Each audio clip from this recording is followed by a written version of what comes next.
Hey everyone, RogueGold here. Welcome back to the Division 2. And today, I've got a bit of a question for you. How often do we get to say that a new brand set is going to be meta-defining? Not very often, would be my answer, but that is going to change with the Division 2's new season. So, yeah, we are here today on the Year 7 Season 3 public test server, and while there are a lot of new things and topics that I want to make videos on during this test, I had to begin here, as some of these new items that we are getting are crazy strong. I did want to let you all know in advance that my audio in this video may sound a little bit off.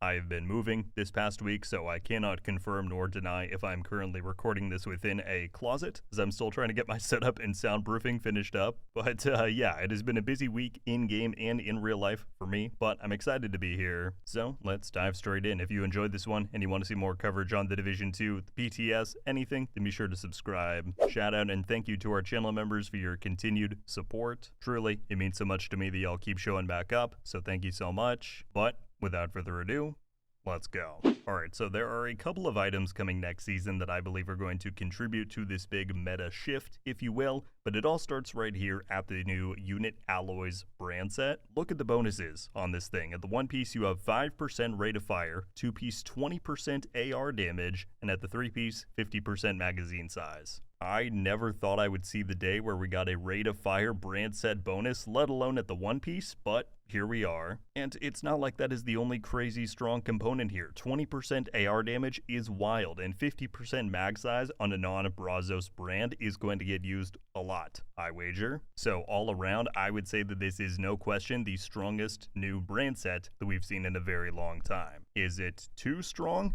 I don't want to go that far, but you know, compare the 1- and 2-piece bonus of this to Fenris, Walker & Harris, so many other brands, there's a pretty big disparity there. It does not end there though, because we then need to look at Unit Alloys 2 named items. Firstly, we have the Equalizer chest piece, and this comes with Perfect Obliterate. One of, if not the most used chest piece damage talent now has its perfect version that allows for building up to 4 extra stacks, so that's wild. And then there is the Salvo holster, and this comes with an 8% rate of fire attributes on the gear. You know what? Get me out of this damn closet. That is too much. I'm kidding. But this is wild, right? A 13% bonus in rate of fire by just wearing a single piece of gear. We all know how 6 red strikers with Obliterate is already one of the most common and recommended DPS loadouts, yeah? Well, that is just going to turn into this come next season. You use the striker backpack for maximum stack damage. You use 2 of the Unit Alloy brand for those crazy bonuses, and just make those 2 pieces the Equalizer and the Salvo for their respective named perks. I mean, it's wild. You can see that my Eagle Bearer on here has nearly 1100 RPM just from the inherent bonuses of all this. And if you're curious, this is what that sounds like on an Eagle Bearer and a FAMAS.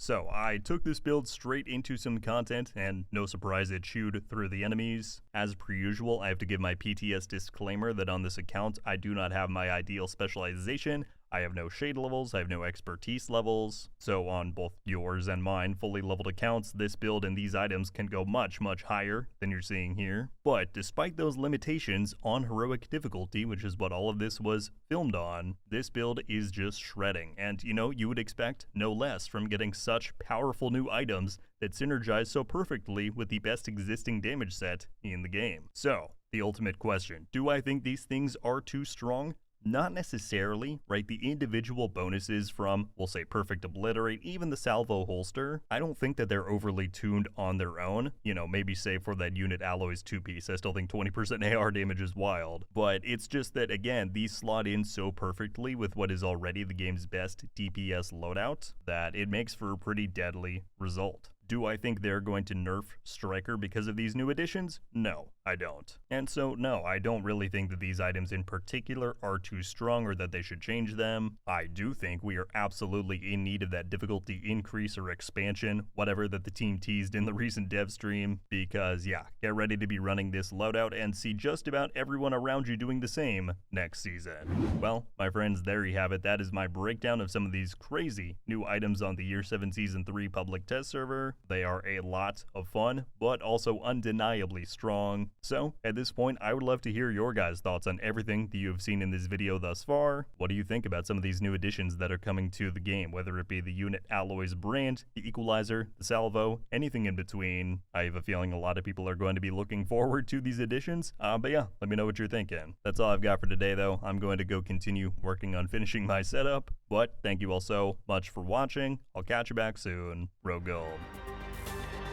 out.